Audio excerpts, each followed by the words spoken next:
Just don't hit the table. Got it.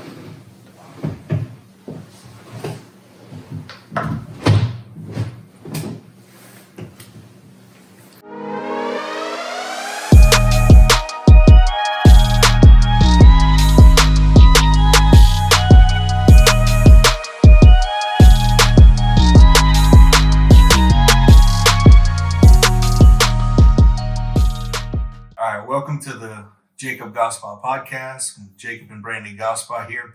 You notice we had a different setting, so we are absolutely recording this from our home on this New Year's holiday. So, our New Year holiday.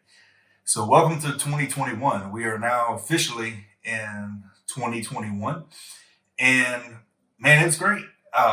So today we're actually we celebrated our oldest daughter's birthday. She turned 20, and it's a long time, 20. So again, when we talk about the new year and everything that everybody's been saying, the new year 2020, we can't wait to be done. We can't, all of these things, blah blah blah. If you don't change anything that you were doing for today, tomorrow, last week, if you keep doing the same thing that you've always done, you're going to continue to reap the same things that you've always gotten. So, just for example, 2021 is going to be absolutely no different for you if you don't change anything. If you don't change anything, it's going to be the exact same as it was for you in 2020. Yeah. You have to make adjustments. You have to do things different. And of course, politically, we get caught up in that. And, we want Trump to win. We want Biden to win. We want this person to win. We want this person's going to screw everything up. This person's going to help us. In the end, those people actually have very little to do with helping you. You have the biggest impact on you is you. So what are you going to do to create wealth this year? What are you going to do to create happiness this year? What are you going to do to create a great marriage this year? There's all kind of things that you can do. So a lot of times we talk about building on the things that you're good at. What are you good at? What do you want to do? Where's it? Where's everything at for you? And a lot of people start to think, again, we talk about strengths and weaknesses. And I want to go back to that talk that I gave a few weeks ago at one of our company awards banquets. And what I talked about was it was how to identify and acknowledge your weak spots. Okay, so we need to know your weak spots. It's very, very important to know. But the other side of it is not all weak spots need to be improved on, right? Right. I mean, again, if you talk about your strengths and what you're good at and you improve on that, if you focus on that this year, I think a lot of times we focus on the things we're not good at because we compare ourselves to others. 100%. So I'm not good at basketball. And my friends are good at basketball, so I need to get better at basketball so I could be more like my friends and be more accepted and have more fun. The fact is, I'm never going to be good at basketball. I could get a tiny bit better at basketball, but I'm just not good at it. Right. I'm really good at lifting weights. Mm-hmm. Mm-hmm. So if I focus on that, my results will probably be a lot better for what I'm good at, where my strengths are. So Brandy and I took a strengths test. It's just something that we did for ourselves, and just kind of see where we were for our marriage and business and all these things. And what was the name of the test? It was a Gallup. Gallup. It was a Gallup strength test. So I highly recommend you do that. It's about $50, $40, $50. Mm-hmm. And it asks you, a series of questions. It takes you about 30 minutes to do. And literally, it doesn't make sense why you're taking the test. No. Because I mean, I was asked questions and I'm like, man, I do both of these or I don't do any of these. And you have to, it's like it's weird, but just go with it. Just trust, be honest with yourself, and you're gonna be shocked on how the results turn out to how you really are in here. In here. Because we all know who we want to be, but who we really are is who we really are. And if we embrace who we really are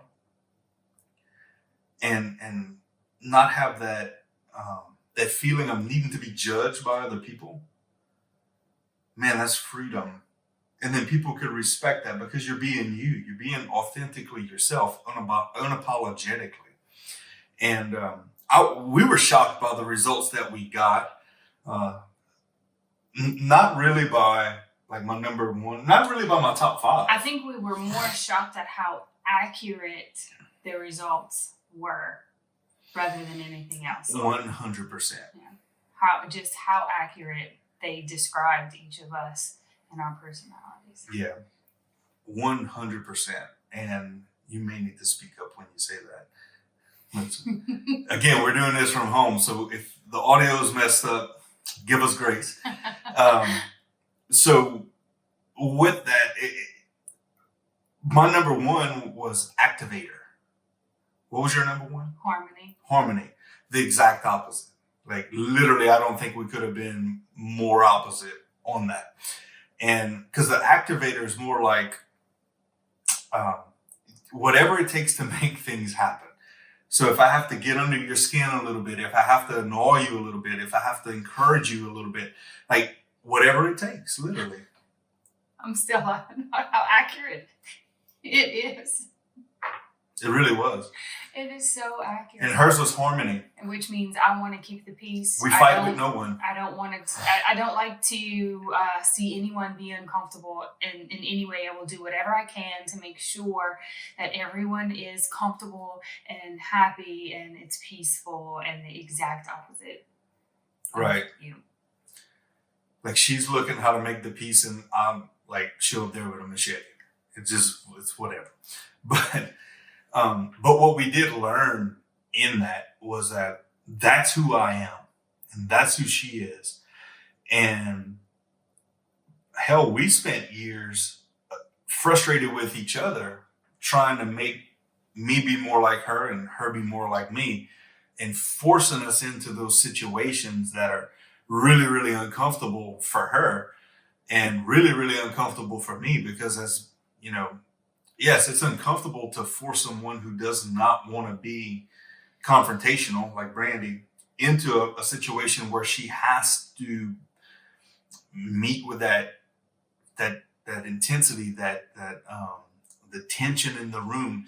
She's super uncomfortable with that. But it's equally uncomfortable for me to sit down at a table and watch someone be bashed and you know, or manipulate someone else, and Brandy won't say a word because it's like, you know, hey, we're just gonna keep the peace, whatever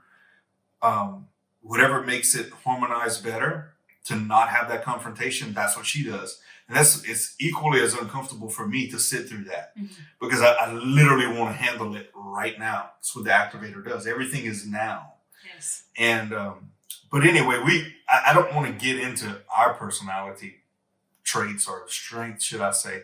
But the point being, there's no reason that I would want to make my harmonizing trait better. I mean, I want to make it better, but I should not focus on that because that's like, it was way down the list for me. Like probably with 34 of them, it might have been 34 that I was harmonizing on. It's not who I am. It's not my personality. So if I focus on my strengths and you know, again, my number one was activator. So if I focus on activation, I'm going to be much more productive. I'm going to be much more joyful because that's who I am in here. That's how God made me because that's what's in me. It's not going to change. And the same with you. If I try to make you work on being an activator or a strategizer or a maximizer, it wouldn't go well for you. It's not who Brandy is. Um, but knowing that she's a harmonizer, I can embrace that, and I can let her be that, and she can let me be that activator, and also encourage me to be that activator. Mhm. She don't have to agree with me on the things that we do, because it's you're not, but she can embrace that. So in fact, one of the things that we're going to start doing with all of the clients that we coach and mentor is we're going to have them at, right when we sign them on, we're gonna have them do this test. Mhm. That way, you're gonna be shocked with it. Our clients absolutely, like, when we understand exactly who you are in here, not what you say you want to be, but like who you really are. Then that person that you want to be is much much easier to get, because you know exactly what What you things to working with? focus on. What you working with? You Yeah. know. Mhm. So, what are you gonna change this 2020? One. 2021. Yeah. Excuse me. See, if I don't change what I say, You can keep saying you keep saying the same thing. Um, so tell us your thoughts on that, Brandy. Like, strengths and weaknesses, and going into 2021, you know, Mhm. just take it. So when I read the reason we took the test is because I started reading the book Strengths Based Marriage, and basically the book is about using the strengths of your spouse instead of having the weaknesses cause confrontation, because no two people are the same. Everyone is different. You take this test and it shows you where your strengths are, where your talents are, where your spouse's strengths and talents are. And the book explains it in a way it's really easy to understand. God made us each individually. And at the very, very beginning, I think it's 6 weeks in, when a baby's in the mama's womb, the brain starts to develop. And as soon as your brain starts to develop, the wires start to connect. And everybody's got different wiring. It's just a big ball of wiring. And some wires are thinner and they carry just a trickle of information, almost like, a trickle of water through a straw, basically. And then you have other wires that carry information more like a water hose, which the information is going to flow a whole lot faster.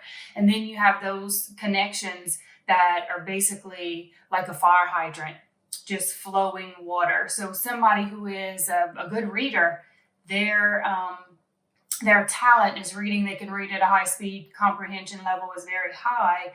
Their information traveling through their little connectors in their brain is like a fire hydrant. Somebody else who may have a little bit more trouble reading, they can get better. They can work on it. But if they're dealing with just a little straw, Mm-hmm. the information is not going to flow. So when you look at that in the way of God made us that way, it's not so much a weakness or a negative thing. It's just the wiring in your brain. Right. And that's how God made you. And once you realize that your spouse, your partner, your child has different wiring than you, it's not bad. They're just different. That's just how God made them to be. Yeah. Then you can build on their strengths. When it's a talent, you work on it, you build it, it turns into a strength. So if I know my child is a good reader, I can have them work on it, build on it, and that becomes their strength. Yeah.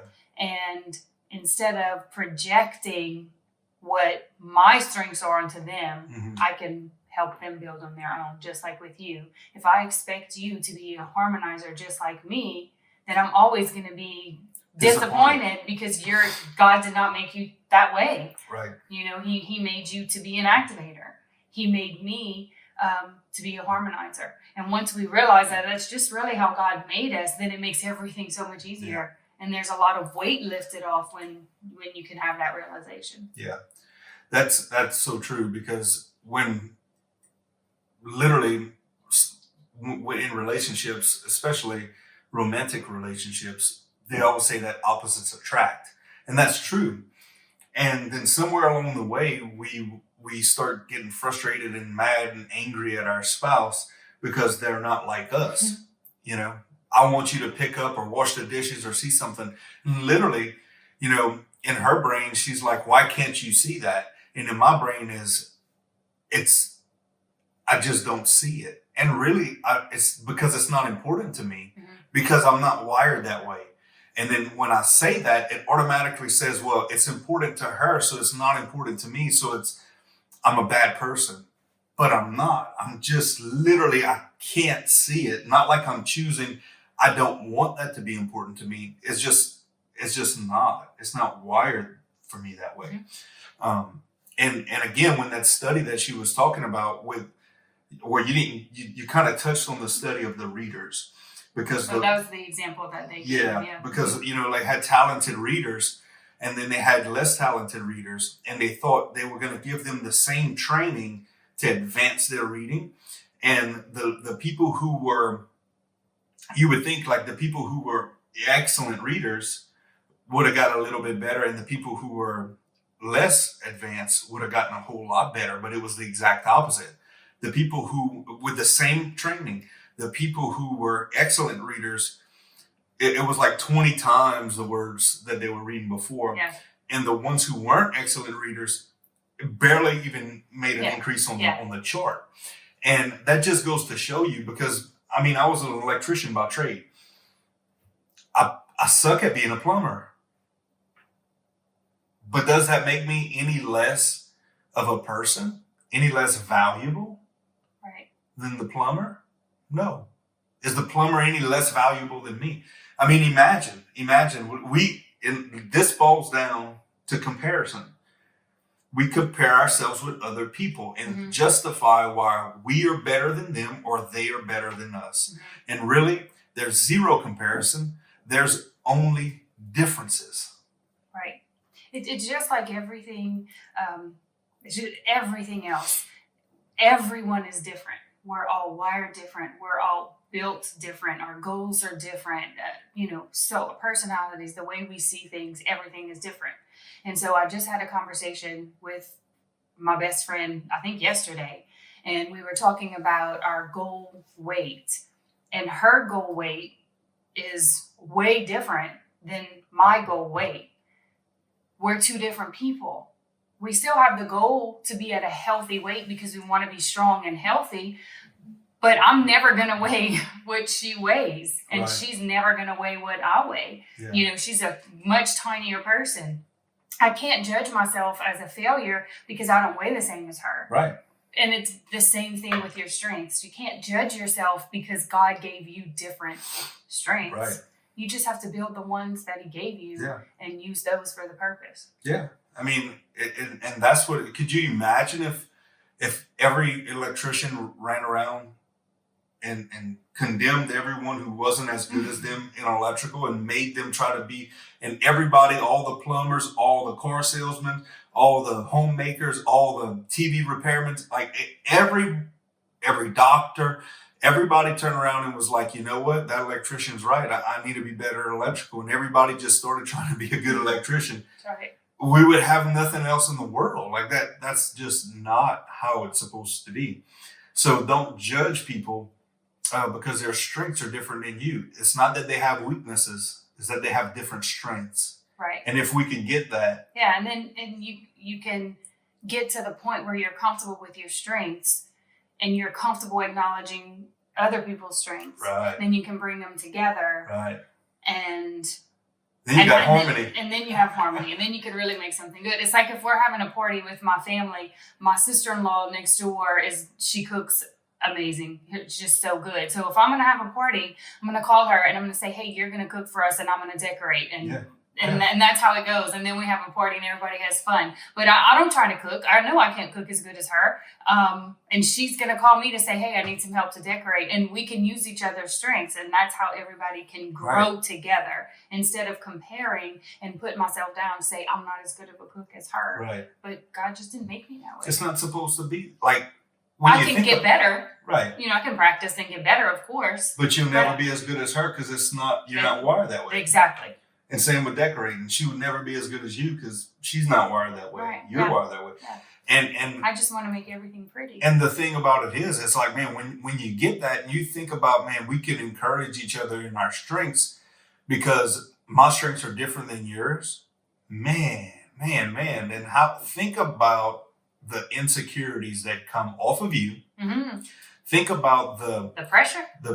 You're right. The pressure, the comparison, and not worried about what other people think about you anymore because we already know that you're different. Mm-hmm. And if we all acknowledge each other's differences and support each other's differences, man, this world not only would be a better place, think about the production that would happen. Right. I mean, we're in business. Most of y'all are probably in business. And you think about that production. If you own a business or you have a job and you work with some, or even if you're a homemaker, just think if every person around you compared themselves to you and tried to do the same thing that you do. So if you're making sales, everybody makes sales in the company. Nobody fills the orders anymore. Nobody does payroll anymore. Right. Nobody does, accounts receivable. Like everybody makes sales. Well, you know where my brain goes. Nobody's cleaning the toilets. Nobody's scrubbing the floors. Right. This is important stuff. We need all these people to operate That's right. in their strength. That's why, when people say we treat the CEO the same way as we treat the janitor, that's why. That's right. Because the janitor don't have that job because that's all he could get. Not the ones that we hire. We hire the ones, and everybody who's successful hires the janitors that they're meant to be that. They take pride in that. This is what they do. The CEOs are the same way. The salesmen are the same way. Like if you take all things out of it and hire people on their strengths and value people, regardless. I mean, I bring it about business all the time, but if we value each other, every single relationship that you come across, and value that person for their strengths, you'll be much further in life. Right. We started doing that. I started doing that. In fact, I was at the gym this morning and I had a conversation with the gym owner. And I told you how much I feel valued by that person. Mm-hmm.